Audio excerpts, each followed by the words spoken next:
Ada orang yang rajin baca Quran, dikira cari perhatian. Ada orang yang belajar menghafal Al-Quran, dikira atau disebut menghabiskan waktu.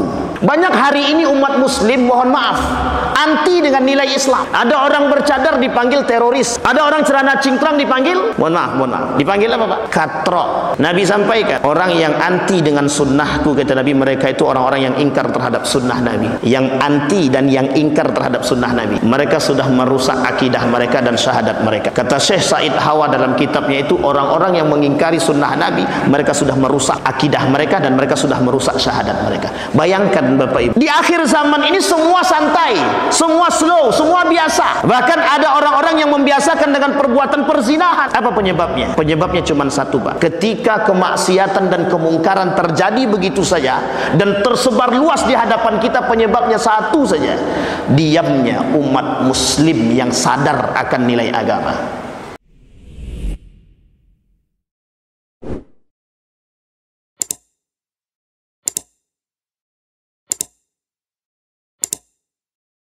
Bapak Ibu sekalian yang berbahagia, seorang ulama besar bernama Syekh Hasim Al-Asy'ari menuliskan buku kecil, Risalah Ahlus Sunnah wal Jamaah. Syekh Muhammad Al-Maqdisi menuliskan buku judulnya Mauqifus Salaf fil Fitan, tentang fitnah-fitnah akhir zaman. Sunan Abi Daud, Sunan Ibnu Majah, dalam kitab mereka, dalam kitab para syekh ini menuliskan satu bab khusus, namanya Al-Ahadisul Fitan atau Babul Fitan, menuliskan perkara demikian. Kata Syekh Mutawalli Sya'rawi, setidaknya hadis yang berbicara tentang fitnah akhir zaman itu, lebih tepatnya kiamat kecil. Fitnah akhir zaman itu lebih tepatnya kiamat kecil. Kata beliau, paling tidak 200 lebih hadis yang berbicara tentang fitnah itu. Mengapa kita mengambil judul ini, Bapak Ibu sekalian yang berbahagia? Ini ada kaitannya dengan kondisi hari ini. Biar kita tahu betapa beratnya perjuangan kita hari ini, yang kita harus menjadikan panutannya adalah baginda Nabi Muhammad SAW. Bapak Ibu sekalian yang berbahagia, salah satu hadis yang disampaikan oleh Nabi yang ditulis oleh Syekh Hasim Al-Asy'ari dalam kitabnya, umat muslim itu kelak terpecah menjadi 73 golongan. Tapi sebelum umat muslim, disampaikan dulu 3 yang lain. Yang pertama, Yahudi terpecah menjadi 71. Kemudian Nasrani terpecah menjadi 72. Kemudian Islam atau Muslim, kata Nabi, terpecah menjadi 73. Semua ini sesat kecuali satu. Semua ini finnar. Semua ini, kata Nabi, di dalam neraka kecuali satu, yang disebutkan dengan kalimatnya sederhana: Ahlus Sunnah wal Jamaah. Hari ini Bapak Ibu boleh tanya setiap kelompok yang ada dalam Islam, tanya, apakah mereka Ahlus Sunnah wal Jamaah? Semuanya akan ngaku Ahlus Sunnah wal Jamaah. Baik, pertanyaannya adalah, apakah dari hadis yang 73 tadi itu sudah menampakkan karakternya? Sudah. Apakah sudah nampak ciri-ciri umat muslim itu terpecah? Sudah. Bahasa Nabi dalam riwayat yang lain, dalam hadis yang lain, kata Nabi, yusaku alaikumul umam antada alaih, yusaku antada alaikumul umam, kata Nabi. Nanti umat muslim itu berada di tengah, digerogoti oleh sekian banyak musuh-musuh yang ingin memangsa mereka. Jadi umat muslim itu seperti makanan, Islam seperti makanan yang ingin dimakan atau direbutkan oleh sekian banyak golongan, ingin memakan umat muslim tadi. Kemudian ditanya oleh para sahabat, apakah kami hina idzin, kata dia, apakah kami ketika itu qalil, sedikit? Tidak, kata Nabi, bal antum kathir. Tidak, tapi kalian banyak. Kaghusa'is sail, seperti buih di lautan banyaknya. Jadi saking banyaknya umat muslim itu seperti buih di lautan. Saking banyak umat muslim. Tetapi kata Nabi, walakinnakum dhaif, tapi kalian lemah, kata Nabi. Kalian tuh lemah. Tidak ada kuat-kuatnya sama sekali, lemah. Kemudian kata Nabi lanjutkan, apa penyebabnya? Penyebabnya, kata Nabi, umat muslim mereka terjangkit penyakit. Penyakitnya apa? Wahan. Penyakit wahan itu penyakit yang berbahaya menurut Nabi. Apa Apa penyakit wahan itu? Hubbud dunya wa karahiyatul maut. Cinta dunia dan takut mati. Sampai di sini bisa dimengerti Bapak Ibu ya. Cinta dunia dan takut mati menjadi salah satu penyakit yang paling berbahaya yang ada dalam tubuh umat muslim. Nabi berbicara dalam riwayat yang lain. Kata Nabi dalam hadis yang lain itu begini: sayati 'alan nasi zamanun la yubali ala ummati la yubali. Mereka tidak memperhatikan bima akhadha, dengan apa yang mereka ambil, aminal halal aminal haram, apakah dengan cara yang halal ataupun dengan cara yang haram. Tapi dalam riwayat yang lain Nabi berkata begini: satakumu fi akhir zaman atau sayati 'alan nasi zamanun sanawatun khadda'at, kata Nabi, akan datang pada masa dan pada umatku, kata Nabi, sanawatun khadda'at. Apa maksudnya sanawatun khadda'at itu? Masa-masa tipu daya. Yusaddiqul kadhib wa yakdhibus sadiq wa yukhawwinul mu'taman wa yu'tamanul kha'in, dan sampai akhir. Kata Nabi, kelak akan muncul pada masa pada umatku nanti, kata Nabi, sanawatun khadda'at, masa tipu daya. Isinya cuma tipu daya saja. Apa maksud masa tipu daya tersebut? Kata Nabi, orang pendusta dibilang jujur, orang jujur dibilang dusta, orang yang pengkhianat dibilang amanah, orang yang amanah dibilang pengkhianat. Hadisnya sahih. Bapak Ibu sekalian yang berbahagia, yang saya sampaikan hadis-hadis itu hanya sebagian kecil dari sekian banyak hadis-hadis fitnah di akhir zaman. Sekarang kita coba urai satu persatu. Nabi pernah berkata dalam riwayat yang lain, kata Nabi, la taqumus sa'ah hatta tarau tunkahul mar'ah. Kalian tidak akan terjadi hari kiamat, kata Nabi, sampai kalian melihat perzinahan itu terjadi di mata publik. Perzinahan itu terjadi di mana-mana, layaknya perzinahan bahaim, binatang. Akan terjadi perzinahan seperti yang dilakukan oleh binatang, tidak pakai rasa tak pakai rasa malu. Bahkan dalam riwayat yang lain Nabi kata, qillatul haya, kata Nabi, akan kehilangan, umat muslim akan kehilangan rasa malu, katanya. Baik Bapak Ibu sekalian yang berbahagia, tak bisa disebut semua hadis itu karena banyak sekali hadisnya. Tetapi dalam kitab beliau, dalam kitab Syekh Hashim Al-As'ari, dalam kitab Ahlus Sunnah wal Jamaah, beliau cuma mengambil 30 hadis. Nah, ke-30 hadis ini tentang fitnah akhir zaman. Bapak Ibu sekalian yang berbahagia, yang pertama yang ingin saya sampaikan, hari ini kita umat muslim berada pada posisi yang sangat tidak diuntungkan. Artinya apa? Kita umat muslim hari ini berusaha dan berjuang memperjuangkan akidah dan iman di masa yang genting. Yang selamat adalah yang mereka berpegang teguh kepada talinya Allah, yang mereka berpegang teguh kepada akhlak yang baik, yang mereka berpegang teguh kepada adab yang benar. Maka peradaban Islam, nanti kelak kita ceritakan pada masa Nabi, peradaban Islam itu naik hanya karena 3 orang. Maka kelak Islam ini akan hancur bukan di tangan orang kafir, bukan juga di tangan orang Nasrani, bukan juga di tangan orang Yahudi saja, tapi juga hancurnya di tangan umat muslim itu sendiri. Maka ini perlunya kita memperingati Maulidir Rasul. Kenapa, apa kaitannya? Nanti kita coba. Bapak Ibu, inilah yang disebut dengan fitnah.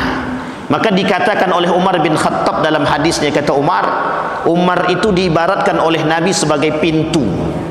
Kenapa kok diibaratkan pintu oleh Nabi? Pintu di sini itu diartikan oleh para ulama hadis. Hudzaifah ibnul Yaman bertanya kepada para sahabat, siapa yang disebut Nabi pintu di situ?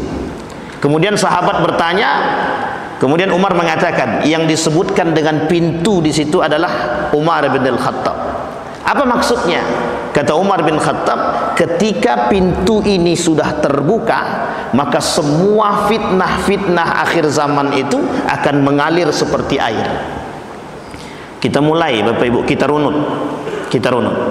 Dari Abu Bakrin Siddiq masih ada Umar bin Khattab. Tak ada yang berani untuk melakukan kekacauan, tak ada. Hanya saja terjadi orang-orang murtad. terjadi orang-orang yang tidak mau bayar zakat, terjadi orang-orang bermunculan para nabi palsu. Setidaknya dari zaman Nabi sampai Abu Bakar ada 7 nabi palsu. 7 nabi palsu setidaknya. Yang paling terkenal ada Musailamah Al-Kadzab pada masa Abu Bakar Siddiq yang diperangi. 3 tugas Abu Bakar ketika itu: memerangi orang murtad, memerangi orang yang tidak mau membayar zakat karena takut syariat zakat hilang. Yang ketiga, munculnya nabi palsu. Tapi kemudian pada masa Umar bin Khattab, itu tidak ada satupun fitnah yang bermunculan. Orang yang ingin melawan tak berani, orang yang ingin mendesas-desus tak berani. Apa yang terjadi? Ketika Nabi memanggil Abu Bakar Siddiq, apa kata Nabi? Abu Bakar, yuk sini. Umar bin Khattab, yuk sini. Kemudian Utsman bin Affan, tapi duduknya agak jauh sedikit. Nabi dan Abu Bakar dan Umar bersama Nabi makan bersama dalam satu tempat, satu nampan. Tapi Utsman bin Affan agak jauh ke sana duduknya. Ali bin Abi Thalib agak jauh ke sana duduknya. Apa kata Utsman bin Affan dalam hatinya? Kelak yang paling banyak fitnah adalah pada masaku. Terjadi Bapak Ibu, ketika wafat Umar bin Al-Khattab, 6 tahun pertama masa kepemimpinan Utsman bin Affan, itu semua rakyat mencintainya. 6 tahun terakhir kepemimpinan Utsman bin Affan, semua fitnah bermunculan, termasuk fitnah menuduh Utsman bin Affan memalsukan Al-Quran, menghilangkan ayat dalam Al-Quran, nepotisme, melakukan kecurangan, korupsi, menempatkan saudara di tempat jabatan-jabatan yang tidak diinginkan oleh orang lain. Terjadi kekacauan yang berat sehingga terjadi demonstrasi pertama yang dilakukan oleh mereka kepada Utsman bin Affan, fitnah yang dilakukan oleh kaum munafik kepada Utsman bin Affan. Ketika itu Utsman bin Affan sedang megang Al-Quran di hari sebelum beliau meninggal, dipegangnya Al-Quran, dibacanya Al-Quran. Ketika sedang megang Al-Quran di situ, Utsman bin Affan tahu di depan rumahnya sedang terjadi demo. Siapa yang melakukan demo? Kaum munafik. Yang melakukan demo adalah kaum munafik untuk meminta kepada Utsman bin Affan turun daripada kekhalifahan dia. Tapi apa yang terjadi? Ketika mereka masuk ke rumah Utsman bin Affan tanpa salam, 2 orang masuk pertama, Utsman bin Affan ditikam 9 kali tikaman. Pembunuh Utsman bin Affan 5 orang. Dalam pembunuhan Utsman bin Affan, semua pembunuh Utsman bin Affan yang 5 itu mengucapkan Bismillahirrahmanirrahim, Allahu Akbar. Kami serahkan jiwa Utsman kepada Engkau wahai Allah dengan menyebut Bismillah. Artinya apa Bapak Ibu? Artinya apa? Yang membunuh Utsman siapa? Umat muslim. Yang membunuh Utsman siapa? Saudara sesama muslim. Artinya apa?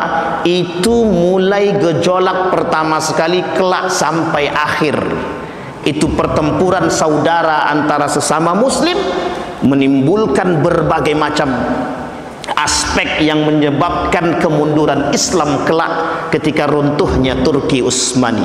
Penyebabnya sederhana, hanya terjadi di tangan umat Islam sendiri karena umat Islam cinta terhadap kekuasaan. Datang Ali bin Abi Thalib ketika Utsman bin Affan meninggal, datang Ali bin Abi Thalib. Ketika Ali bin Abi Thalib datang, tengok sudah meninggal Utsman bin Affan, belum sempat membantu. Apa kata para sahabat ketika itu, sahabat Nabi? Dibaiatnya Ali bin Abi Thalib untuk menjadi seorang khalifah. Apa kata Muawiyah? Aku tidak akan berbaiat kepada Ali, tidak akan berbaiat kepada Ali sampai Ali menemukan pembunuh Utsman bin Affan. Sampai Ali dituduh. Apa tuduhan terhadap Ali? Bahwa Ali dalang daripada pembunuhan Utsman bin Affan. Bapak Ibu sekalian yang berbahagia, ini yang disebut dengan fitnah. Bermunculan dan mengalir air fitnah sampailah terjadi pertempuran antara seorang muslim dengan muslim yang lain. Terjadi perang Siffin, terjadi perang Jamal, terjadi pembunuhan di Karbala, terjadi keracunan, meracuni cucu baginda Nabi Muhammad sallallahu alaihi wasallam. Runtuhnya Daulah Umayyah atau dinasti Umayyah disebabkan oleh rasa benci Daulah Abbasiyah kepada Umayyah. Dihancurkannya Daulah Abbasiyah oleh bangsa Mongol, Andalusia dan lain sebagainya. Maka terakhir yang dihancurkan oleh mereka adalah Turki Utsmani. Ini semua disebutkan oleh Nabi fitnah. Bapak Ibu tahu penyebab ini semua? Penyebabnya cuma satu: cinta terhadap dunia. Penyebabnya cuma itu Bapak Ibu. Dan karakter cinta dunia ini, kata Nabi, Nabi sebutkan dalam hadisnya, apa kata Nabi? Sittatu asya'in tuhbitul a'mal. Ada 6 perkara yang bakal menghancurkan amal perbuatan umat muslim. Yang pertama kata Nabi, istiqbal uyubin nas, kita lewat, mencari aib manusia, kita lewat. Yang kedua, hubbud dunia, cinta terhadap dunia. Yang ketiga kata Nabi, qillatul haya, sedikitnya rasa malu dan lain sebagainya.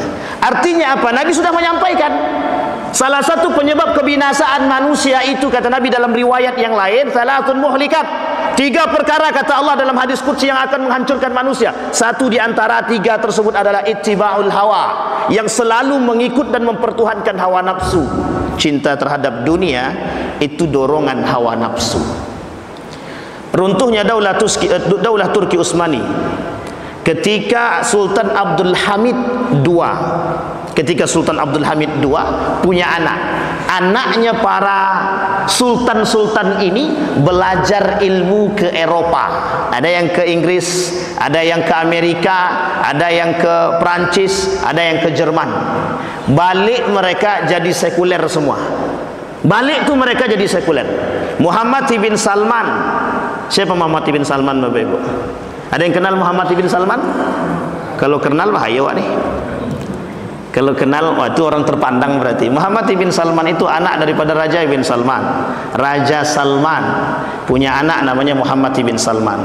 Sekolahnya tidak di Saudi Arabia, sekolahnya tidak di Mesir, tapi sekolahnya di Eropa. Bapak Ibu tahu semana sekolahnya? Di Eropa. Pulang-pulang dari sana, apa yang terjadi kepada mereka? Apa yang mereka pelajari dari sana mereka bawa sampai ke negeri mereka. Bapak Ibu lihat perkembangan Saudi hari ini, itu adalah perkembangan yang disampaikan oleh Nabi dalam hadisnya. Apa kata Nabi dalam hadisnya? Kelak umat muslim tidak berpegang lagi kepada tali-tali agama. Sampai di sini paham Bapak Ibu? Itu potongan pertama. Sekarang kita masuk pada potongan yang kedua, nilai-nilai agama. Nanti baru kita kaitkan. Potongan kedua, nilai-nilai agama atau menumbuhkan nilai-nilai agama. Kenapa kok kita katakan menumbuhkan nilai-nilai agama yang hari ini hilang itu? Umat muslim anti dengan nilai agama hari ini. Ada orang rajin sholat dicaci, ada orang pakai jubah dia tak senang, ada imam bagus bacaannya dia tak suka, ada orang yang rajin sholat tahajud disebut sok suci. Sampai di sini paham Bapak Ibu? Ada orang yang rajin baca Quran dikira cari perhatian. Ada orang yang belajar menghafal Al-Quran dikira atau disebut menghabiskan waktu. Banyak hari ini umat muslim, mohon maaf, anti dengan nilai Islam. Ada orang bercadar dipanggil teroris, ada orang celana cingkrang dipanggil, mohon maaf, dipanggil apa Pak? Katrok.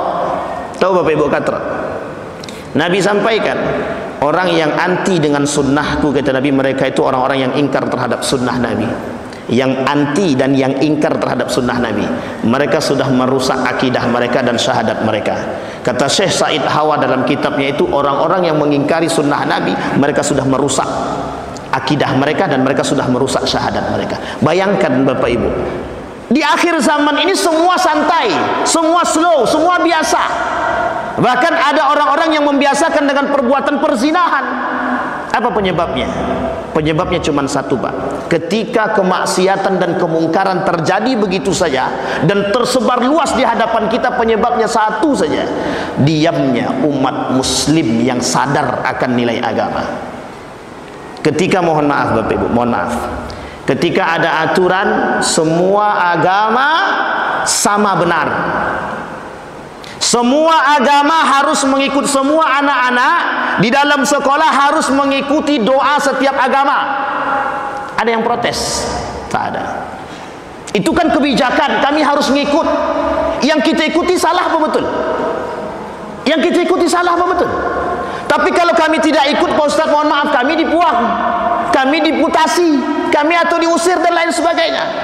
Lebih rela hancur nilai agama ketimbang dimutasi. Itu yang terjadi hari ini. Kenapa? Perhatian umat muslim terhadap nilai agama itu sendiri tak ada. Ada orang minum khamar di depan dia tak berani tegur. Urusan dia, urusan aku. Betul apa salah? Kami tak berani Pak Ustaz, nanti kalau kami tegur kami dipukulnya. Kalau cuma satu orang oke, tapi kan bisa datang rame-rame. Kalau dia pukul balik, tak boleh. Sampai di sini paham Bapak Ibu? Ini masalah kita hari ini Bapak Ibu. Mengapa nilai Islam itu hilang? Karena umat Islam tak mau menggunakan amal ibadah itu. Karena umat Islam tidak mau terhadap nilai Islam itu. Orang masuk kamar mandi pakai doa. Apa jawaban mereka? Jawaban kaum-kaum munafik yang berada di kalangan umat muslim itu sendiri. Apa kata mereka? Masuk kamar mandi saja harus ribet, makan saja harus diatur, tidur saja harus diatur, dan lain sebagainya. Masalahnya apa? Masalahnya bukan pada pernyataannya. Masalahnya bagaimana mereka sedang mendangkalkan kita terhadap nilai-nilai agama. Pada akhirnya apa? Umat muslim jauh dari nilai-nilai agama. Minum tuh duduk. Kan ada hadis Nabi minum berdiri. Udah biasa sajalah. Ini sederhana Pak. Pemahaman yang sangat sederhana. Tapi coba bayangkan, ketika semua orang berpikir itu hal sederhana, kira-kira ada yang melakukan sunnah itu? Tidur hadap kanan, tidur aja kok diatur. Pada akhirnya orang tidur biasa-biasa saja, mau telentang kek, mau hadap kiri kek, mau bebas kek, dan lain sebagainya. Adakah sunnah Nabi yang dilakukan ketika itu? Hanya orang-orang yang mengerti dan sadar akan nilai itu kemudian mereka angkat. Maka tak salah seorang profesor dari Malaysia lahir di Indonesia, namanya Profesor Dr. Said Naqib Alatas, mengatakan permasalahan umat muslim hari ini cuma satu: loss of adab, hilang adab.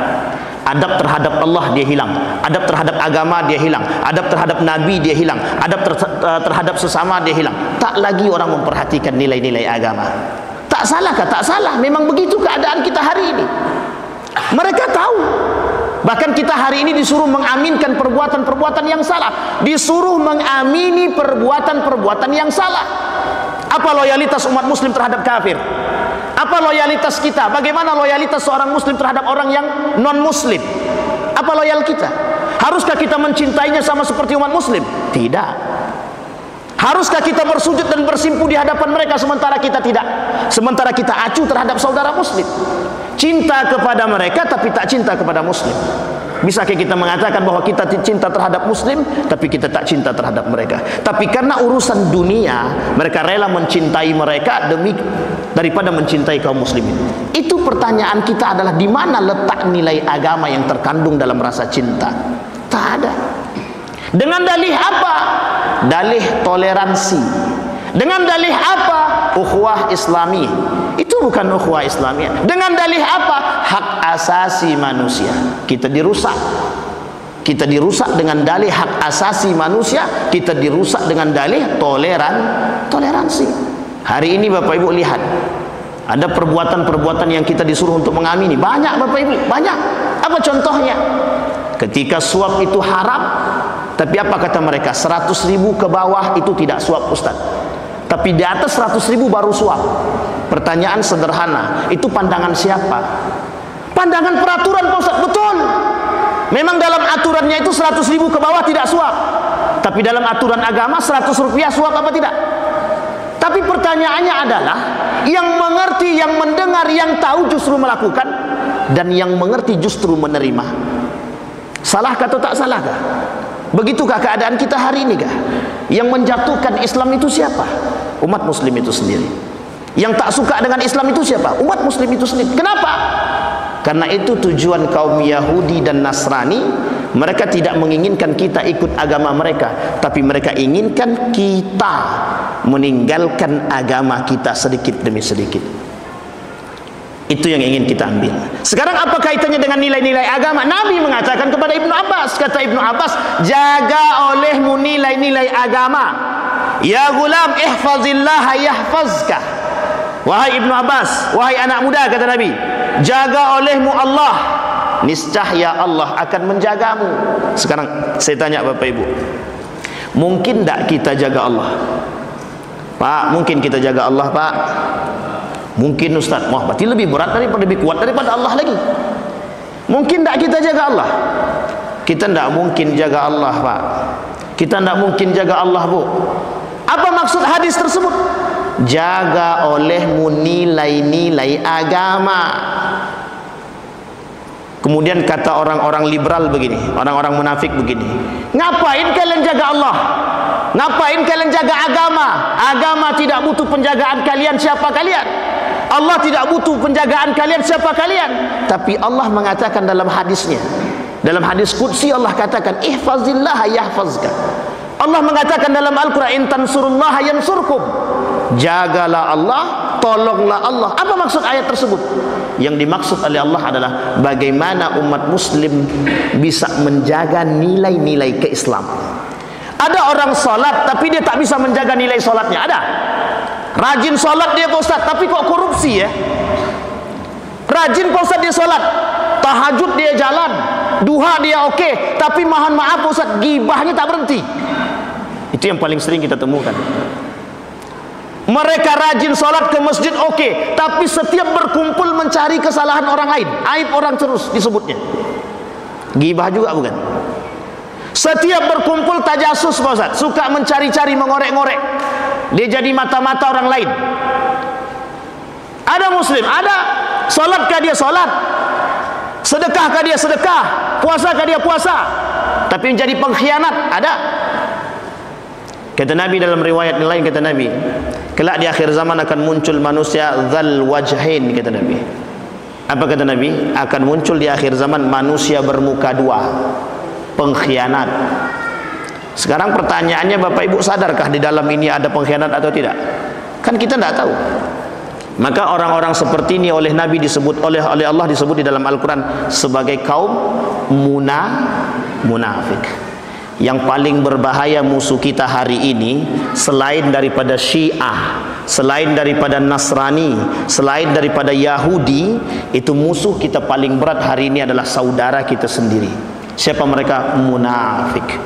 Masa Nabi Muhammad sallallahu alaihi wasallam itu masa pertama ketika Nabi hijrah dari Mekah ke Madinah. Di Mekah lawan Nabi siapa?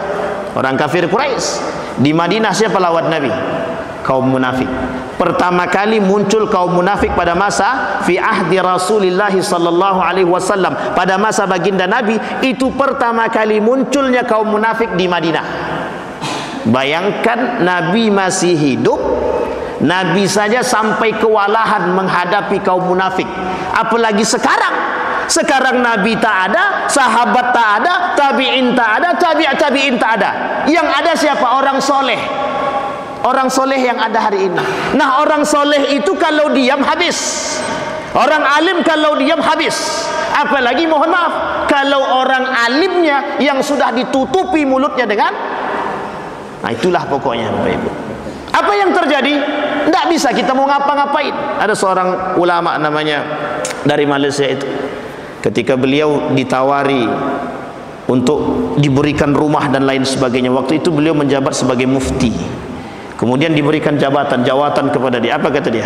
Ketika engkau beri jabatan ini kepadaku, maka susah bagi lisanku untuk untuk menyalahkan perbuatanmu yang salah, kata dia. Ditolaknya mentah-mentah. Sakit hati raja tersebut, dicari kesalahan mufti tersebut. Dan ini sudah biasa Bapak Ibu. Artinya apa? Begitu. Maka rusaknya nilai-nilai Islam oleh umat Islam itu sendiri. Maka hadis Nabi itu sangat populer sekali. Kata Nabi dalam hadisnya begini, bada'al Islam gharib wa sayaudu kama bada'al gharib. Islam itu muncul dengan keanehan dan akan kembali dalam keanehan. Aneh bagi siapa? Islam aneh bagi kaum kafir Quraisy ketika dia muncul. Sekarang akan kembali dalam keanehan. Aneh bagi siapa? Bukan lagi bagi kafir Quraisy, tapi aneh bagi umat muslim itu sendiri. Maka apa kata Nabi? Melanjutkan hadis tadi, fatuba lil ghuraba. Yang selamat kata Nabi adalah ketika itu orang-orang yang aneh. Jadi orang yang aneh di akhir zaman itu yang selamat. Kenapa? Karena keanehan dia berpegang teguh kepada nilai-nilai Islam. Orang yang memperjuangkan nilai-nilai agama, bukan merusak agama. Nah, hari ini bermunculan ada namanya kelompok-kelompok yang dibangun oleh umat Islam itu sendiri, tapi mereka sesungguhnya tangan kanan daripada kaum kafir Quraisy. Ada liberalisme, ada pluralisme, ada sekulerisme, ada feminisme, ada materialisme, ada rasionalisme. Semua ini adalah tangan, proyek-proyek dan program-programnya kaum kafir Quraisy, Yahudi, Israel, Nasrani. Itu program mereka semua. Tapi yang menjalankan program itu siapa? Umat muslim itu sendiri. Ada Toronto Foundation, ada namanya Asia Foundation. Mereka gelontorkan dana sekian miliar. Untuk apa? Memberikan beasiswa kepada siapa? Anak-anak Indonesia. Untuk mempelajari apa? Studi Islam. Di mana? Di Eropa. Balik dari situ jadi apa? Jadi apa Bapak Ibu? Tidak masalah perempuan dan laki-laki cipika-cipiki. Itu kan sudah biasa. Tolonglah otak itu dibuka sedikit biar liberal sedikit. Apa hukum salaman dalam Islam? Laki-laki perempuan salaman dalam Islam apa? Bersentuhan kulit dengan kulit. Apa hukumnya Bapak Ibu? Jangan bilang halal. Karena tidak ada Islam mengajarkan salaman laki-laki dengan perempuan itu halal. Tidak ada. Hanya saja ada seorang ulama bernama Yusuf Al-Qardawi. Dalam fatwa beliau mengatakan diperbolehkan dalam konteks tertentu. Bagi seorang pemimpin, bagi orang yang menjawat dan lain sebagainya. Tapi tidak ada di situ dikatakan halal berjabat tangan laki-laki dan perempuan. Apa jawaban daripada kaum munafik? Cuman jabat tangan. Sampai di sini paham Bapak Ibu? Muncul fatwa majelis ulama tentang pengharaman pengucapan selamat Natal. Apa jawaban daripada kaum munafik? Kok ini tidak toleransi? Kan cuma sekedar mengucapkan, cuma sekedar cium kening, cuma sekedar cium tangan dan lain sebagainya. Pertanyaannya adalah, betulkah cuma sekedar itu? Jadi Bapak Ibu sekalian yang berbahagia, hari ini kita tuh sedang berperang. Perangnya bukan dengan senjata, tapi perangnya dengan pemikiran. Kita disuruh mengamini perbuatan yang salah dalam konteks toleransi. Dianggap itu hal biasa, kita aminkan. Oh iya, kan cuman sekedar pengucapan. Ucapan itu kan biasa. Maka sekarang banyak orang yang seperti itu. Ada penjual toko tapi dia pasang, mohon maaf, pohon. Tasyabbuh. Man tasyabbaha biqaumin fahuwa minhu. Dan dikatakan Nabi, yang menyerupai maka mereka bagian daripada orang tersebut. Cara mereka mendangkalkan akidah kita. Maka perlukah kita menjaga nilai-nilai agama? Perlu. Yang bisa menyelamatkan kita ketika di akhir zaman orang-orang yang cerdas. Dengan apa? Dengan iman dan akidah. Bisakah kita menjaga akidah kita di akhir zaman? Tergantung pada manusia itu masing-masing.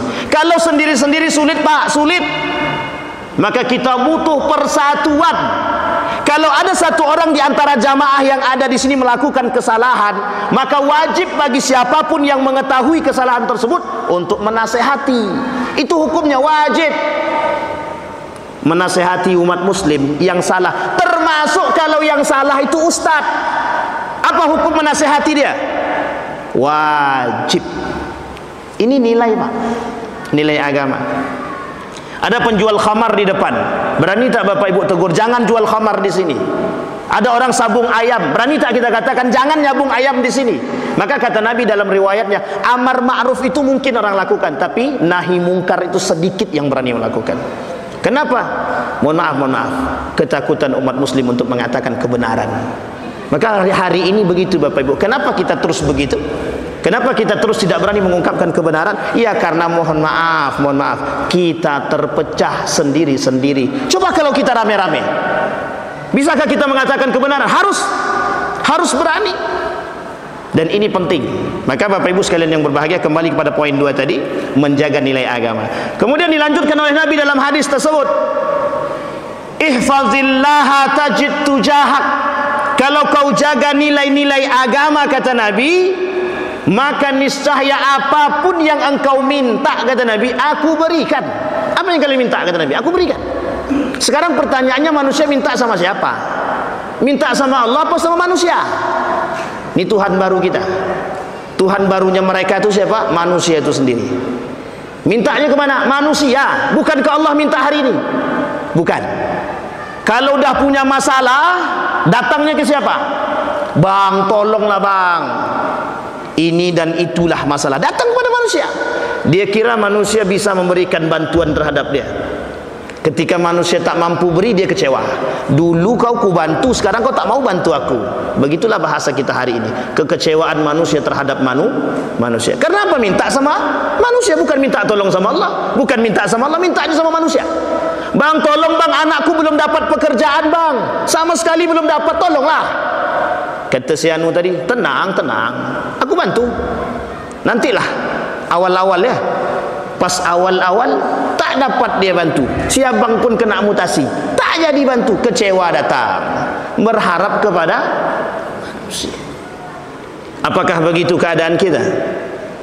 Itukah yang kita maksud hari ini? Begitukah keadaan manusia hari ini yang datang kepada manusia?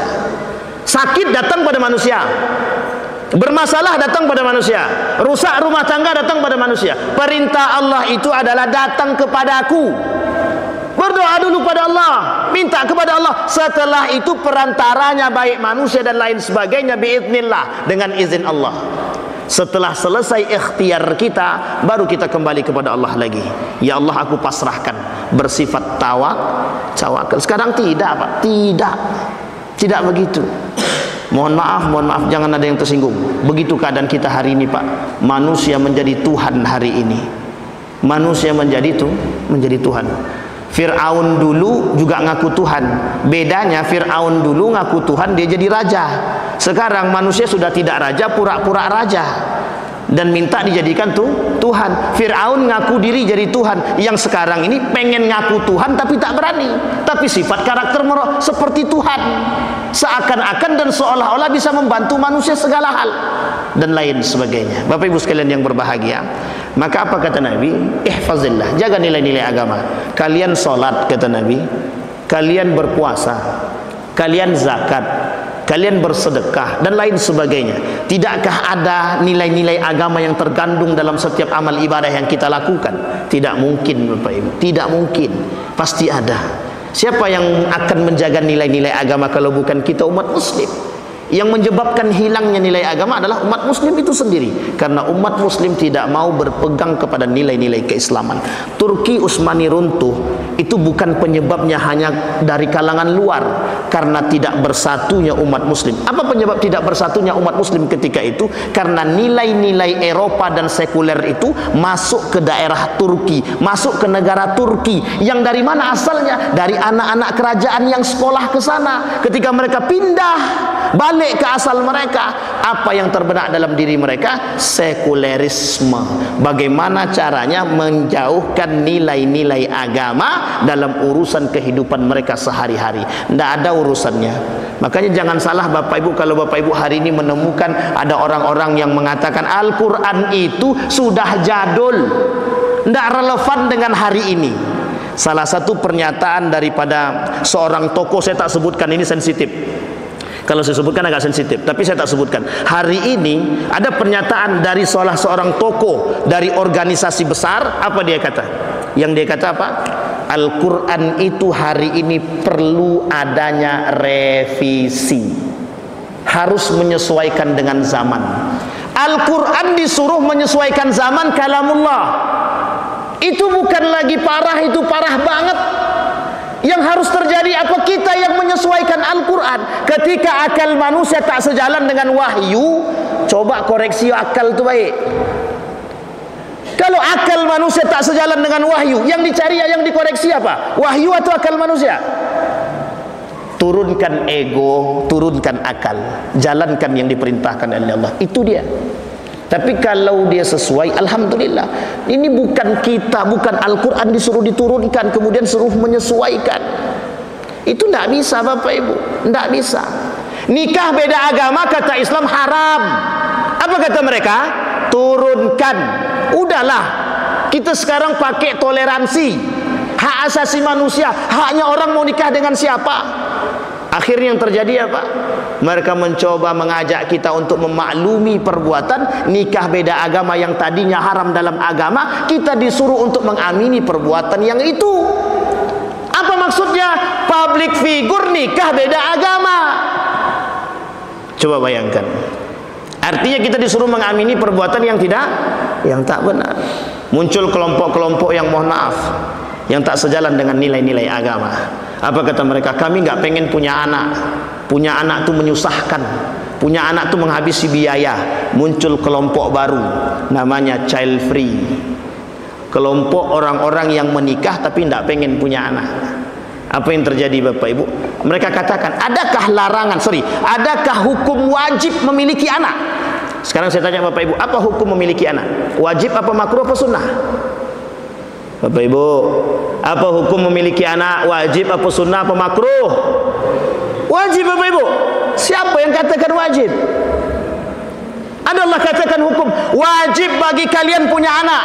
Berarti mohon maaf, orang yang tak diberikan anak berdosa dia.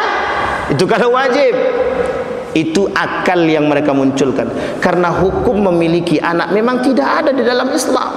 Tapi memiliki anak itu adalah fitrahnya orang yang menikah. Artinya apa? Tidak ada tuntutan bagi mereka yang setelah menikah wajib punya anak. Tidak ada tuntutan. Akhirnya yang terjadi apa? Hari ini Singapura negara pertama yang mengadopsi sistem ini. Mereka tidak pengen punya anak. Orang yang sudah menikah tidak pengen punya anak. Coba kita disuruh untuk apa? Kita disuruh mengamini perbuatan yang tak baik yang bertentangan dengan fitrah manusia, fitrahnya agama. Fa'akim wajhaka lid-dini hanifa fitratallah fataradnas alaih. Kata Allah, hadapkan wajahmu kepada agama, hadapkan wajahmu kepadaku, kata Allah. Maka Nabi, ini hadisnya sangat relevan hari ini Pak. Apa kata Nabi dalam hadisnya? Kalau kalian berpegang teguh pada dua saja, kata Nabi, tidak akan pernah sesat. Kalian akan selamat dunia akhirat. Apa itu? Yang pertama, Al-Quran. Yang kedua, sekarang bermunculan pula orang-orang yang merusak. Apa kata dia? Mentafsirkan Al-Quran itu bukan dengan tafsir-tafsir yang jadul. Sekarang pakai metode baru, kata dia, hermeneutik, kata dia. Disamakan dengan mentafsirkan Injil. Jadi cara mentafsirkan Al-Quran itu hari ini disamakan dengan mentafsirkan Injil. Kontekstual. Al-Quran harus diterjemahkan, ditafsirkan dengan sesuai dengan keadaan zaman. Coba kita dituntut begitu. Percaya atau tidak percaya Bapak Ibu, mulai hari ini Bapak Ibu sering-sering lihat gejolak pemikiran itu. Maka Bapak Ibu akan lihat, saya sangat bersyukur hari ini Bapak Ibu. Sangat, bukan hari ini maksud saya, di masa-masa ini saya sangat bersyukur. Apa rasa syukur saya Bapak Ibu? Allah tampakkan perang pemikiran itu. Allah tampakkan umat muslim disuruh mengamini perbuatan yang salah, mohon maaf, dengan kedatangan paus. Itu Bapak Ibu bukan masalah kedatangan dan kunjungan. Disitulah perang pemikiran Bapak Ibu. Itu perangnya Bapak Ibu, di situ dia. Walan tarda ankal yahud walan nasara hatta tattabi'a millatahum. Jadi dalam perang pemikiran itu Bapak Ibu ada beberapa hal. Yang pertama, tasykik, membuat kita ragu dengan nilai-nilai agama. Itu metodologi, strategi yang mereka lakukan. Yang kedua, membuat kita jauh daripada agama. Yang ketiga, memang kita harus keluar daripada agama. Itu yang ketiga itu. Dan yang terakhir, westernisasi. Tahu Bapak Ibu westernisasi? Budaya barat harus menjadi raja di negara orang lain. Sekarang saya tanya, sudah jadi raja atau belum? Kami pakai celana pendek itu kan budaya barat. Dulu perempuan, mohon maaf, perempuan Eropa itu tidak pengen pakai terbuka Pak. Dengan datangnya kaum liberal di sono, pemikiran mereka terlalu bebas. Biasa sekarang perempuan pakai celana, mohon maaf, pakai tank top, pakai celana pendek. Diadopsi oleh public figure, bawa ke Indonesia. Siapa public figurnya? Para artis. Datang ke Indonesia, mereka pergi ke sana, balik ke sini, mohon maaf, ada yang tak pakai celana. Nah, tapi bapak-bapak jaga mata, bapak-bapak khususnya, ibu-ibu kan aman. Coba bayangkan, sekarang yang kedinginan itu siapa? Laki-laki, bukan perempuan. Laki-laki pakaiannya sopan Pak hari ini. Perempuan terbuka semua, tak panas, tidak. Maaf, tak dingin, tidak, kata dia. Kata bapak-bapak dingin, tapi kata perempuan tidak. Siapa yang lebih terbuka hari ini, perempuan atau laki-laki? Coba Bapak Ibu bayangkan, begitu mudah hari ini berbalik, westernisasi budaya barat. Kita hari ini membudayakan budaya barat di negara kita sendiri. Orang Melayu dulu paling anti dia memakai pakaian ketat. Maka tak salah ketika Nabi mengatakan dalam riwayat yang lain, kata Nabi itu, sinfani min ahlin nari lam arahuma. Ada dua, kata Nabi, yang tidak akan pernah aku lihat di dalam surga, kata dia. Satu diantaranya adalah pemimpin yang zalim. Yang kedua itu wanita berpakaian menutup aurat tapi telanjang, kata dia. telanjang, pakaiannya sempit sampai pahanya menjerit tolong saking sempitnya. Itu Pak pakaiannya, pakaian kerudung tapi ini nampak. Mohon maaf Pak, pakaian putih tapi transparan. La ilaha illallah. Kalau mau nak buka sekali. Bapak Ibu saya kasih tahu, di Bali itu ada satu tempat, satu pantai yang boleh masuk hanya orang-orang baik laki-laki mau perempuan tanpa sehelai benang pun. Bapak-bapak jangan cari tiket habis ini ya. Jangan cari tiket. Tidak boleh masuk pakai baju. Yang boleh masuk adalah orang yang tanpa sehelai benang pun. Itu ada pantainya Bapak Ibu. Ini saya kasih tahu lagi Bapak Ibu, di Australia itu ada satu tradisi. Ada satu hal yang dijaga ketat di sana, namanya privacy. Apa itu privacy itu? Privasi manusia. Jadi Bapak Ibu, kalau ada orang bergandeng laki-laki perempuan masuk ke dalam satu taman, di dalam taman ini mereka berduaan, itu polisi pun tak boleh ganggu. Mau mereka ciuman kek, mau ngapain kek, polisi tak boleh ganggu. Kalau polisi ganggu, polisi itu bisa dipolisikan. Tapi tidak sampai berhubungan badan. Bahkan di dalam rumah, ketika anak di Australia itu sudah masuk ke dalam kamarnya, maka orang tuanya tidak boleh mengganggu sama sekali privasi anak itu di dalam kamar tadi. Itu tradisi. Yang seperti itu Pak yang mau kita bawa, yang mau mereka bawa ke sini. Hari ini Bapak Ibu boleh lihat karakter anak-anak hari ini. Lihatlah, Bapak Ibu pandai melihat. Saya tak perlu sampaikan. Begitulah keadaan kita hari ini. Nah, Bapak Ibu, apa tujuan nilai-nilai agama tadi? Tujuan daripada nilai agama tadi untuk mengembalikan moral-moral manusia, untuk mengembalikan adab-adab manusia, untuk mengembalikan akhlak-akhlak manusia, untuk mengembalikan fitrahnya kita sebagai seorang muslim. Maka kemudian penggalan yang ketiganya adalah Nabi dan perjuangan. Ini penggalan terakhir Bapak Ibu. Semasa hidup Nabi, mulai dari Nabi lahir sampai Nabi besar dan meninggal, tidak ada satu pun dalam kehidupan Nabi tanpa perjuangan, tak ada. 2 bulan ditinggal mati bapaknya, disebut dengan Ibnu Syahrain. Setelah dia lahir dalam keadaan yatim, dalam keadaan yatim Pak. Dalam keadaan yatim itu, mohon maaf, dipandang oleh orang sebagai orang miskin. Tidak ada satupun wanita dari perkampungan Bani Sa'ad yang mau menyusui baginda Nabi. Tak ada satupun. Sekarang saya tanya Bapak Ibu, siapa wanita pertama yang menyusui baginda Nabi Muhammad SAW? Siapa Bapak Ibu? Halimah. Ini dampak daripada orientalis. Padahal bukan Halimah Sa'diyah, Suwaibah. Hampir semua kita tak tahu sejarah itu kan. Bapak Ibu tahu yang mendistorsi sejarah ini siapa? Saya sampaikan langsung. Jadi Bapak Ibu, peran daripada Israel dalam mendistorsi sejarah itu, saya punya kitabnya langsung, bukunya jelas. Apa kata dia dalam buku itu? Distorsi sejarah oleh Israel, oleh Yahudi, Zionis itu. Itu jelas. Mereka yang melakukan distorsi sejarah tersebut. Bayangkan Bapak Ibu, hampir semua orang, saya keliling masjid itu, bahkan di sekolah itu, tak ada Pak yang kenal dengan Suwaibah itu, tidak tahu. Orang pertama yang menyusui Nabi setelah siapa? Setelah Siti Aminah. Jadi yang pertama itu Siti Aminah. Bayangkan Bapak Ibu, ketika Siti Aminah menyusui tidak ada susu lagi, sudah tidak ada asinya. Kemudian Suwaibah besok paginya pulang, malam itu disusuinya. Setelah disusui malam, besok pagi dia berangkat karena sudah dibebaskan oleh dia. Suwaibah ini budak daripada Abu Lahab, dibebaskan oleh Abu Lahab. Dia pergi bersama suaminya. Besok paginya Nabi masih menangis, masih pengen nyusu. ASI daripada Siti Aminah tak keluar. Siapa yang menyusui kemudian? Jangan bilang Halimah Sa'diyah lagi. Ummu Aiman. Siapa Ummu Aiman? Budak daripada Siti Aminah. Assalamualaikum. Ibu-ibu harus tahu, Bu. Siti Aminah punya budak namanya Ummu Aiman, disusui oleh Ummu Aiman. Tak sejelang beberapa lama habis ASI tersebut, menangis lagi Nabi. Ketika masa paceklik terjadi di perkampungan Bani Sa'ad, semua perempuan di perkampungan Bani Sa'ad datang ke Mekah semua, di pasar Ukas. Sampai di pasar Ukas itu mereka mengatakan, siapapun di antara bayi-bayi yang mau kami susui akan kami bawa ke sana. Semua perempuan mendapatkan kecuali satu orang, Halimah Sa'diyah. disodorkan baginda Nabi. Tidak ada satupun perempuan yang mau menyusui baginda Nabi karena miskin, karena tak punya ayah. Pandangan orang-orang Quraisy ketika itu, orang yang tidak memiliki ayah berarti dia tidak memiliki nasab. Orang yang tidak memiliki ayah berarti dia tidak punya masa depan. Itu pandangannya, Pak. Kalau dikaji sejarah Nabi dari kecil sampai mohon maaf sampai meninggal bapak dan ibunya, sedih Bapak Ibu. Kalau tahu sejarahnya, sedih. Tak ada satupun yang mau menyusui. Bapak Ibu bayangkan, kemudian coba bayangkan hari ini ada anak yang tidak disusui.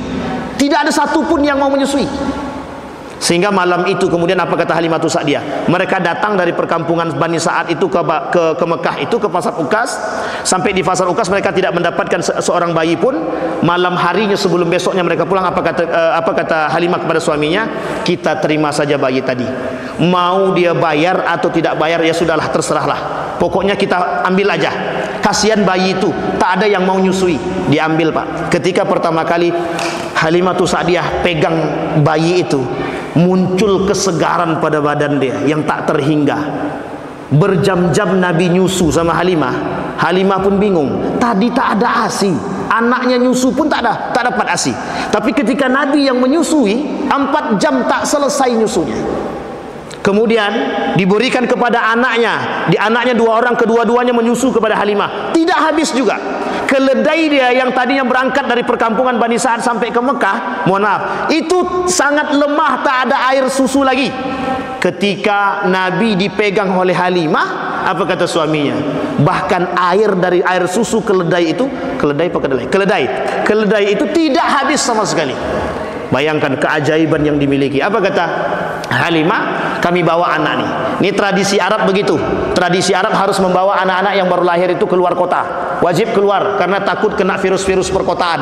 Dibawa perkampungan Bani Sa'ad 2 tahun pertama, Nabi dikembalikan. Setelah dikembalikan 2 tahun pertama, apa kata Siti Aminah? Apakah kalian masih pengen membawa bayi ini pulang? Apa kata Halimah? Sangat pengen sekali karena banyak keberkahan yang diberikan. Dibawa. Umur 4 tahun Nabi dibelah dada dia. Dibelah dadanya umur 4 tahun. Kalang kabut si Halimatus Sa'diyah.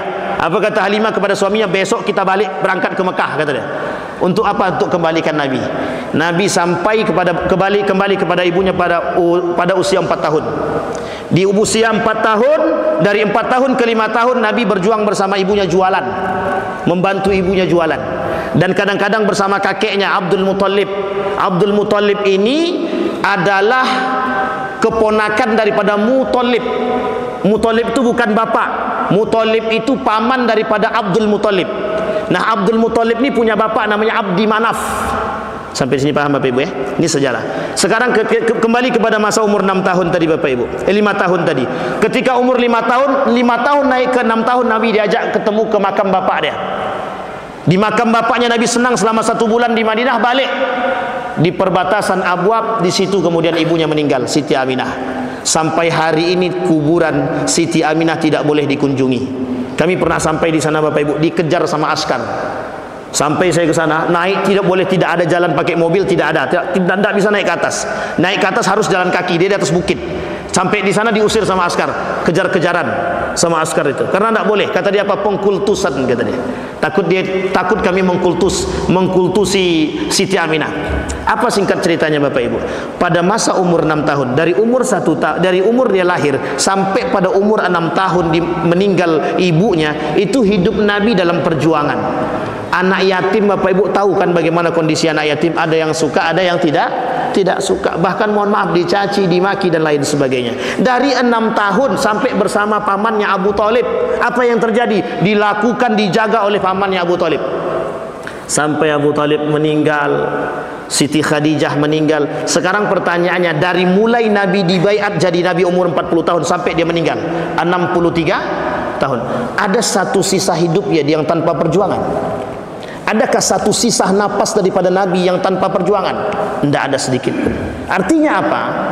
Melalui peringatan Maulid Nabi ini Bapak Ibu, yang kita peringati adalah bagaimana perjuangan Nabi menegakkan Islam yang hari ini semua orang merasakan nafas keislaman itu. Tapi mengapa hari ini umat muslim yang kemudian meruntuhkan nafas-nafas Islam itu? Mereka tak lagi melihat nilai perjuangan, mereka tak lagi melihat bagaimana Nabi berjihad meninggikan kalimat la ilaha illallah. dari sembunyi-sembunyi sampai terang-terangan. Umar bin Khattab mengatakan kepada Nabi, mulai hari ini kita terang-terangan, tidak boleh lagi sembunyi-sembunyi. Akhirnya dilawan, terjadi perperangan, pindah Nabi hijrah ke Madinah. Dikira di Madinah dapat tempat yang baik, muncul kaum munafik, istrinya Siti Aisyah difitnah selingkuh. Bayangkan Bapak Ibu, turun surat An-Nur ayat 1 sampai 9. Fitnah terjadi. Siapa yang melakukan? Abu Ubaidah bin Salul, gembong daripada kaum munafik. Apa yang dia lakukan? Dia tak suka dengan Nabi, dikira Nabi merampas kekuasaan dia ketika di Madinah. Bapak Ibu, ini sampai jam berapa? Ini kalau tak di stop tak berhenti Pak, yakinlah. Jangan. Sampai jam 10 tuh. Sampai jam setengah 10, sedikit lagi, 15 menit lagi. Ini kalau tak di stop bahaya Pak. Tak kemana-mana pergi, takutnya itu menurut saya. Sampai di sini paham Bapak Ibu sekalian yang berbahagia. Tidak ada satupun tanpa perjuangan. Bahkan turun di dalam Al-Quran itu surat yang disebut dengan Al-Munah, surat khusus. Kata Nabi, pindah dari Mekah. Di Mekah lawannya jelas kafir Quraisy, kata dia. Pindah ke Madinah justru lawan dia, kawan dia sendiri.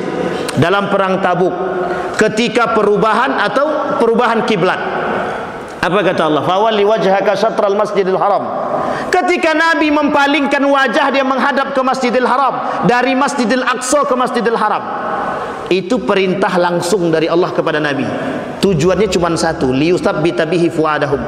Cuman pengen Allah tengok siapa yang betul-betul beriman. Apa yang terjadi? Kenapa orang Yahudi ketika itu beriman? Yahudi, ada namanya Yahudi Bani Nadhr, itu beriman kepada Nabi itu bukan karena apa-apa, karena kiblatnya sama. Mana kiblatnya Bapak Ibu? Kiblat kita sebelum Masjidil Haram, Masjidil Aqsa. Maka Bapak Ibu, saya sampaikan kepada Bapak Ibu semua, kewajiban kita terhadap Masjidil Aqsa sama dengan kewajiban rakyat Palestina terhadap Masjidil Aqsa. Hukum memperjuangkan Masjidil Aqsa bagi kita, bukan bagi rakyat Palestina, bagi kita wajib. Baitul Maqdis itu bukan untuk rakyat Palestina, Baitul Maqdis untuk umat Islam. Ingat itu Bapak Ibu. Maka Bapak Ibu jangan berhenti boikot produk Israel, sekalipun tak jauh dari sini tempatnya. Boikot sampai tetes darah terakhir. Kemarin saya lewat di KFC, masih banyak yang pakai kerudung masuk. La ilaha illallah, mengelus dada saya. La ilaha illallah. Pokoknya Bapak Ibu yang masih pakai produk Israel, saya ingin katakan Bapak Ibu, salah satu perbuatan loyalitas terhadap kafir yang bisa merusak akidah kita, yang merusak keimanan kita, muawanatun alal musyrikin. Membantu orang musyrik, membantu orang kafir itu merusak iman, merusak akidah, merusak Islam. Kira-kira yang membeli produk Israel kira-kira merusak iman apa tidak? Ini mesti agak ragu jawabnya nih mesti. Kira-kira membeli produk Israel kita membantu Israel apa tidak? Membantu. Kalau kita membantu Israel kira-kira rusak enggak iman kita? Jadi kesimpulannya adalah tidak kompak jawabnya. Takut kami Pak Ustaz menghilangkan Pepsodent itu susah kata dia. Unilever Pak, apalagi Pak Ustaz semua produknya Mayora tuh enak semua Ustaz. Iya juga memang. Terus apa yang kami makan? Ambil ubi rebus, makan ubi rebus tuh. Selesai. Tapi kan kami tak suka itu, kami sukanya tuh pizza, Domino, KFC, bukan Domino batu domino ya, Domino's Pizza, KFC, Kentucky itu Pak Ustaz enak kali Pak Ustaz. Enaknya cuman sampai di tenggorokan, keluar tuh sama semua. Mau harganya 100 juta sama harganya 1000, itu keluarnya sama semua Pak, sama, tidak ada bedanya sama sekali. Bapak Ibu sekalian yang berbahagia, kembali kepada masalah tadi Bapak Ibu. Bayangkan Bapak Ibu kewajiban kita terhadap Masjidil Aqsa, kewajiban kita kepada Masjidil Aqsa. Nabi diperintahkan menghadapkan wajahnya kepada Masjidil Haram. Fawalli syatral Masjidil Haram, hadapkan wajahmu ke Masjidil Haram kata Allah. Itu Pak perintahnya itu tujuannya cuma satu. Allah pengen tengok yang mana orang-orang yang tadinya itu mohon maaf, yang tadinya beriman, kira-kira masih tetap beriman tidak? Ternyata tidak. Ketika Nabi menghadapkan kiblat dia ke Masjidil Haram, orang-orang Yahudi yang tadinya masuk Islam, orang-orang yang Nasrani yang tadinya masuk Islam, keluar dari barisan baginda Nabi Muhammad sallallahu alaihi wasallam. Ini perlu saya sampaikan Bapak Ibu. Pada masa Nabi itu ada namanya kaum munafik. Kaum munafik pada masa Nabi itu ingin membunuh Nabi. Nih Bapak Ibu ingat baik-baik ya.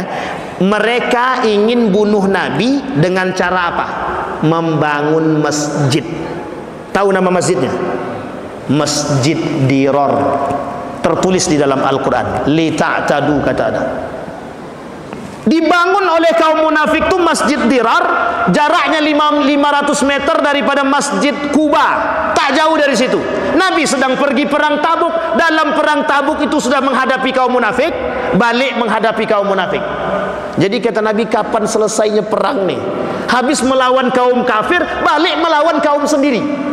Dalam perang Badar, dalam perang Uhud, hanya saja orang-orang yang berada dalam perang Badar diberikan jaminan surga oleh Allah. Tapi dalam perang Uhud, yang menyebabkan orang-orang pemanah itu turun siapa? Kaum munafik semua, Pak. Artinya apa? Dari masa Nabi kaum munafik itu sampai hari ini tetap ada. Dan mereka itu membalut diri mereka dengan golongan-golongan tertentu. Pasca terjadinya perselisihan antara Ali bin Abi Thalib dengan Muawiyah, muncul Khawarij. Tahu Bapak Ibu Khawarij? Tahu apa tak tahu? Khawarij itu kelompok yang keluar dari barisan Ali. Apa kata dia? Yang tidak kembali berhukum kepada Al-Quran kafir. Ali kafir, Muawiyah kafir, Siti Aisyah kafir, Abdullah bin Umar kafir, Hasan kafir, Husain kafir. Semua dikafirkannya. Kafir semua kata dia. Karena tidak berhukum kepada Al-Quran. Sekarang ada kelompok begitu Pak, yang mengkafir-kafirkan orang. Itu beda tipis dengan Khawarij namanya. Harus berani Pak, memang begitu. Tak boleh kita mengkafirkan orang, tak boleh. Siapapun mereka, munafik sekalipun kita tak boleh katakan kafir. Man kaffara fahuwa kafir. Yang mengkafirkan manusia, orang muslim, maka sesungguhnya yang kafir itulah diri sendiri. Man ahlakan nasu fahuwa ahlaku. Yang menghancurkan manusia kata Allah, yang menghancurkan manusia kata Nabi, mereka yang akan dihancurkan oleh Allah. Kembali masalah tadi Bapak Ibu. Di Madinah pada masa Ali bin Abi Thalib muncul Khawarij pertama. Yang kedua Syiah. Tahu Bapak Ibu Syiah ya? Yang memuja Imam 12, yang menganggap Imam 12 lebih maksum, nikah mut'ah dan nikah-nikah yang lain. Yang bapak-bapak pengen silahkan, tapi jangan gabung dengan Syiahnya, tapi nikah mut'ahnya saja. Haram apa halal? Fatwa Majelis Ulama mengharamkan nikah mut'ah. Yang ketiga Bapak Ibu, itu kelompok mulai dari dulu sampai sekarang tetap ada, eksis. Namanya Murji'ah. Tahu Bapak Ibu Murji'ah?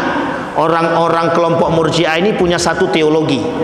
Teologinya itu adalah yang meremehkan dan memudah-mudahkan dan menganggap enteng dosa besar. Makanya Bapak Ibu, kalau hari ini Bapak Ibu tengok, ada mohon maaf satu kelompok yang mengatakan tidak boleh pakai jilbab. Sekarang saya tanya, yang mengatakan tak boleh pakai jilbab itu muslim apa tidak? Muslim. Sekarang saya tanya Bapak Ibu, kalau muslim dia tahu tidak kalau tidak pakai jilbab itu dosa besar? Tahu. Tapi apa kata mereka? Berarti ketika mereka mengambil kebijakan bahwa jilbab itu tidak wajib atau tidak boleh pakai jilbab, mereka sedang merendahkan dosa besar. Salah satu di antara teologi Murji'ah tadi menganggap remeh dan memudahkan dosa besar. Apa kata mereka? Dosa-dosa besar itu tergantung pada iman masing-masing, tergantung pada hati masing-masing. Bagi mereka, mau dia menyembah patung kek, mau dia membunuh orang kek, mau dia berzinah kek, mau dia apapun, kata kelompok Murji'ah, selagi dalam diri dia masih bersyahadat kepada Allah, dia tetap beriman. Kalau kira-kira teologi itu diterapkan sekarang, berbahaya apa tidak? Berbahaya apa tidak? Itu yang terjadi hari ini. Dulu Bapak Ibu hampir terjadi. Untung tidak terjadi. Apa itu? Mau dibuatnya peraturan, orang yang berzinah, orang yang berhubungan badan, laki-laki dan perempuan, kalau suka sama suka itu bukan zina. Tapi kalau pemerkosaan baru zina. Artinya apa? Kita disuruh mengamini perbuatan yang, sampai di sini paham Bapak Ibu? LGBT. Kurang apa lagi? Apa kata mereka? LGBT itu haknya setiap orang. Mereka berhak melakukan apapun. Ini fitnah Bapak Ibu. Yang seperti ini fitnah akhir zaman. Nabi berdiri pada posisi yang paling utama ketika menyampaikan permasalahan kaum Nabi Lut. Apa kata Nabi kepada sahabatnya? Kedurhakaan mereka kepada Allah, perbuatan mereka yang celaka itu dihazab oleh Allah. Apa salah satu azabnya? Dihancurkan oleh Allah kaum Nabi Lut. Apa kata kelompok liberal? Itu bukan, itu hanya sekedar, bukan karena itu mereka diazab oleh Allah. Padahal Allah mengazab mereka karena itu. Tapi kata mereka tidak. Artinya apa? Pembenaran atas perbuatan yang mereka lakukan. Dulu pernah Bapak Ibu di Yogyakarta itu ada namanya pesantren waria. Itu pesantren waria. Nah, pesantren waria ini kebetulan yang menjadi penasehatnya, pembimbingnya itu adalah lulusan tafsir S3 perempuan. Dia memberikan seminar ketika itu. Apa seminarnya? Dalam seminarnya itu, kalian punya hak dan berhak mendapatkan haknya kalian terhadap orang-orang yang gay, lesbi, homoseksual dan lain sebagainya itu. Mereka diberikan, dia kata seorang perempuan yang lulusan Al-Quran dan tafsir tadi, dia kata kalian punya hak. Jadi kalian mengambil pilihan yang tepat. Mau kalian nikah sesama jenis silahkan, mau kalian nikah dengan apa silahkan, mau kalian biseksual silahkan, mau kalian transgender silahkan. Sampai di sini paham Bapak Ibu? Itu musuh kita hari ini Bapak Ibu. Sekarang pertanyaan kita adalah bagaimana, sebelum kita tutup, bagaimana cara kita selamat daripada kondisi ini Bapak Ibu? Kembali kepada nomor 2 tadi Bapak Ibu, kembali kepada menjaga nilai-nilai agama. Bagaimana cara kita hari ini bisa menjaga nilai agama sementara kita hari ini digerogoti dengan keadaan kita hari ini? Berjamaah. Kalau sendiri berat Bapak Ibu, saya akui sendiri berat. Tapi kalau kita bersama-sama, kata Kunto Wijoyo, sudah tak saatnya setiap orang itu berpikir tentang ibadah masing-masing.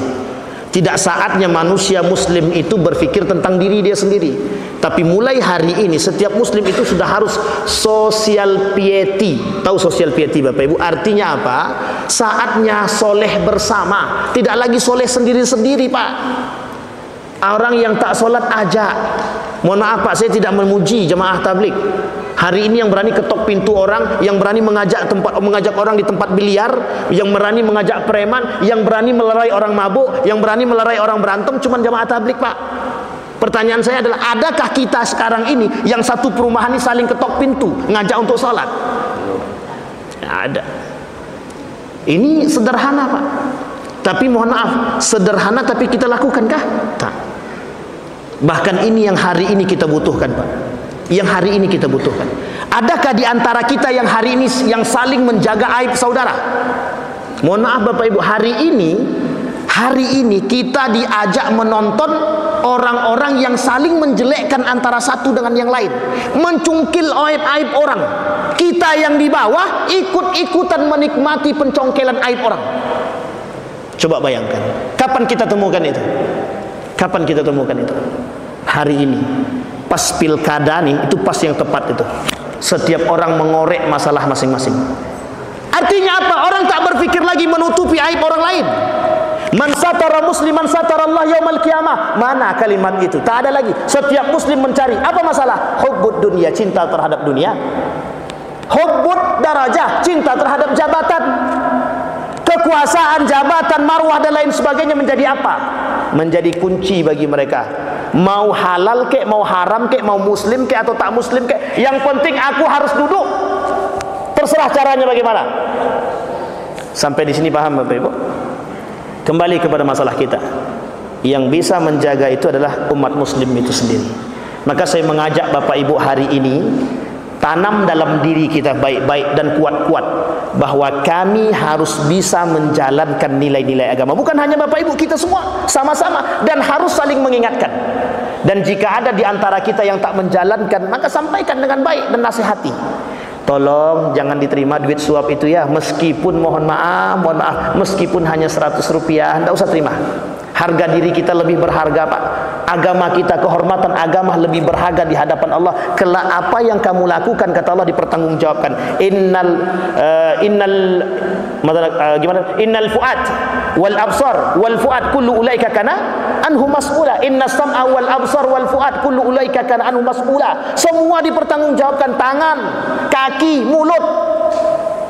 Tak bisa kita melakukan. Besok Bapak Ibu kalau datang ke rumah, ada orang datang ke rumah bilang begini, kau mau masuk neraka apa masuk surga gitu. Sampaikan. Berani tak Bapak Ibu? Nah, ragu Pak semua Pak. Ragu ternyata. Wahyo Pak kalau kita ragu. Cuman kami berani Pak Ustaz, kata bapak-bapak nih. Cuman bisikan mak-mak yang kuat, kata dia. Itu lain cerita. Makanya the power mak-mak hari ini penting betul itu. Kembali kepada momen tadi Bapak Ibu. Tujuan kita adalah kembali kepada hadisnya baginda Nabi tadi. Ketika engkau memohon pertolongan, kata Allah, mintalah kepada Allah. Ketika engkau ingin meminta, kata Allah, minta kepada aku, kata Allah, jangan minta kepada manusia. Ketika engkau memohon pertolongan, mohon kepada Allah, jangan mohon kepada manusia. Kalaulah semua orang ini berkumpul, kata Allah, untuk menghancurkan dirimu, maka mereka tidak akan mampu menghancurkan dirimu kecuali yang sudah tertulis. Dan kalaupun mereka berkumpul semua, kata Allah, ingin mengambil manfaat dari dirimu, maka sesungguhnya mereka tidak akan bisa mengambil manfaat darimu kecuali yang sudah tertulis, kata Allah. Nabi mengatakan dalam akhir kalimat Nabi, ini penutup bagi kita Bapak Ibu. Apa kata Nabi kepada sahabat-sahabat dia?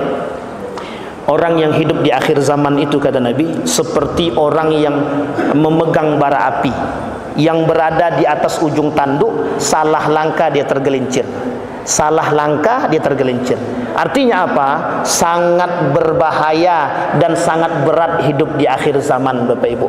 Artinya apa? Yang selamat hanyalah orang-orang yang berpegang teguh dengan nilai-nilai agama. Apa yang harus kita lakukan? Perkuat iman, perkuat akidah. Bagaimana caranya? Salah satunya kegiatan maghrib mengaji yang sudah dibuat Bapak Ibu. Kajian-kajian, saling menasehati antara satu dan yang lain.